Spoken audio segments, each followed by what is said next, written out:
Today, we talk on thought-provoking and crucial topic.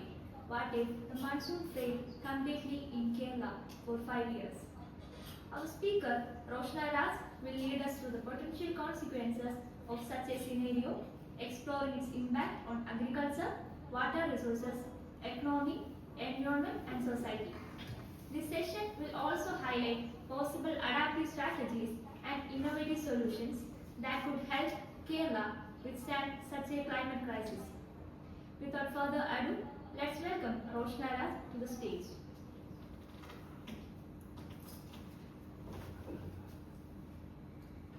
Good evening, everyone. Today I'll be talking about a very important and thought-provoking question. What if the monsoon failed completely in Kerala for 5 years? So, Kerala receives nearly 70% of its rainfall from the southwest and northeast monsoons. This rainfall supports our agriculture, drinking water resources, electricity production, forests, and even our festivals.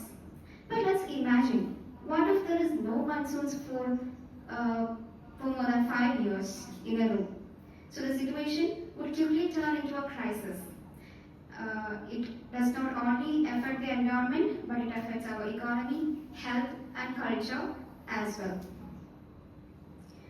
So you can see here, in the first couple of years, the most visible effect would be on agriculture. The crops like rice, coconut, spices, and rubber would fail, and we would see water scarcity. Rivers and wells begin to dry. The hydroelectric dams, which depends on the monsoon-fed rivers, would generate less power, leading to electricity shortages. At the same time, it increases the hotness of the summer. So this hotter summer and rising heat stress would make daily life difficult. So even in just 2 years, our food, water, and power security would ready to under threat. So in medium-term effects, like by the third or fourth year, the crisis get deepened. The economy would shrink. As we all know, we depend on agriculture and tourism more, and they are the two major income sources of Kerala. So the economy would shrink, and the families would move out of Kerala in search of job and in search of water. And the scarcity of water leads to health problems and like malnutrition, waterborne diseases, and heat-related illness. So let me continue. So in the midterm effect, that is the years of 3 to 4 years, so this would it causes health problems, and this raises the malnutrition, waterborne diseases, and health-related illness. So our ecosystem would be collapsed, like the forest would be dry, wetlands would vanish, and wild animals would enter human settlements in search of water. So this will lead to human and animal conflicts also. So at this stage, it would no longer just be a drought, it would be a multi-dimensional disaster. It is called as a multi-dimensional disaster because it is affecting the economy, it is affecting the environment, it is affecting the human being, it is affecting the plants, animals, etc. So, and if the monsoon fails for 5 full years, Kerala will be facing an existential crisis. Like there would be social unrest, like the conflicts over water between the districts, between the communities, between the people, in the name of water.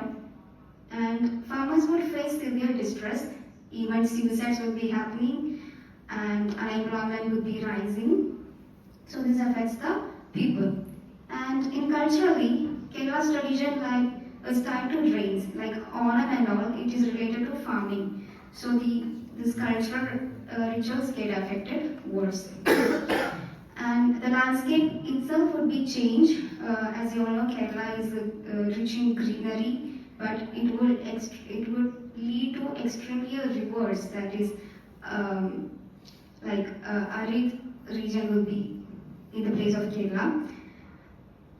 So the loss of groundwater might become irreversible too. Okay, and this scenario shows how deeply we depend on the monsoon, and it's not just for water, but our entire way of life is dependent on this monsoon. So we can see how we can overcome the situation. So there are different methods. Uh, so the first one is the water security. So we can use like rainwater harvesting and desalination plants in the ocean and all. Though the salt water get purified and it can be used for the purposes. It can be done along the coastlines, and recycling of the water can be done. Wastewater can be recycled, and this can be used for the gardening purposes and for washing our vehicles or the toilet purposes and all. Secondly, food security. So we can use the drought-resistant crops like hydroponics and vertical farmings and all. Next is the energy security, and here what I'm mentioning is hydroelectricity. So electricity is made using the water in dams and all, but we can use the solar energy and wind energy and biogas for producing the electricity. This can be done. Next is the policy and governance. So here, strong climate adaptation policies can be done, strict water use laws can be done, and interstate water sharing agreements also. Finally, the community resilience.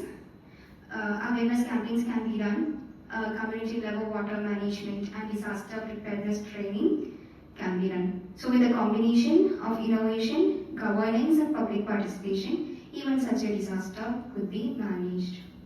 So in conclusion, if Kerala faced 5 consecutive years without monsoon, it would be one of the greatest survived challenges in our history. Food, water, energy, health, economy, culture, everything would be affected. But with preparedness, innovation, and community resilience, Kerala could still find way to survive. Let's hope such a situation will never happen, but also be prepared for it. Thank you.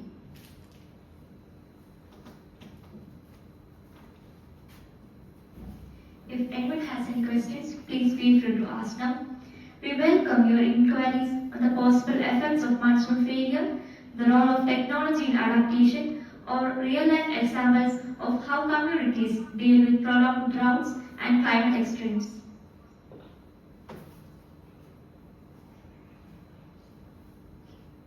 Any questions? Okay, another question. So you mentioned about hydroponics. Um, So basically it is a system where we use both water and minerals for the cultivation.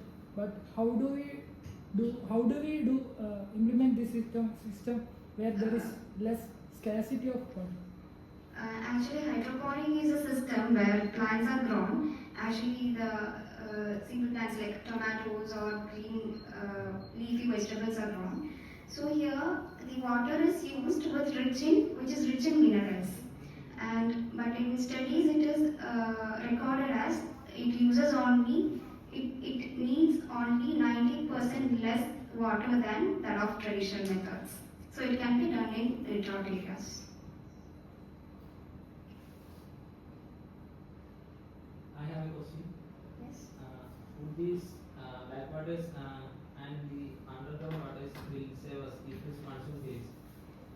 Actually, it can be used, but it is just a it is a temporary relief only. Actually, this groundwater and backwaters depends on this rain for their recharges. So it can be dependent, but only for few years or few months only. So because it needs monsoon for recharging. So it's a temporary relief only.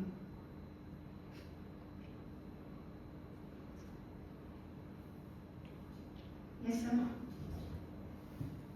The countries like Israel having large amount of desert in the continent, in that place, in the country, is not depending rain for their agriculture, I hope. Mm.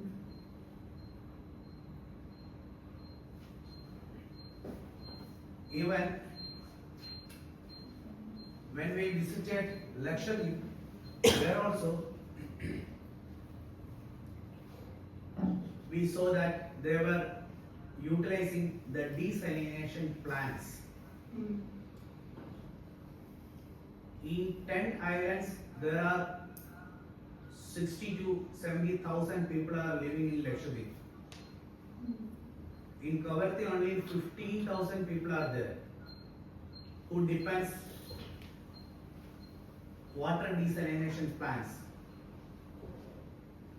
So, as we are reaching water in terms of seawater and the lake water, though it is salty, why can't we survive?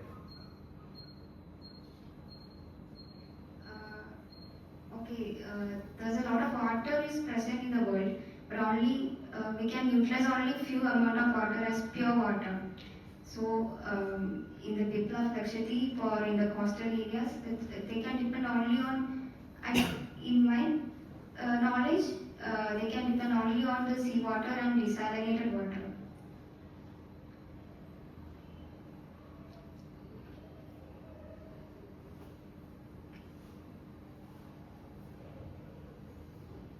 So I will study on that and I will inform you later.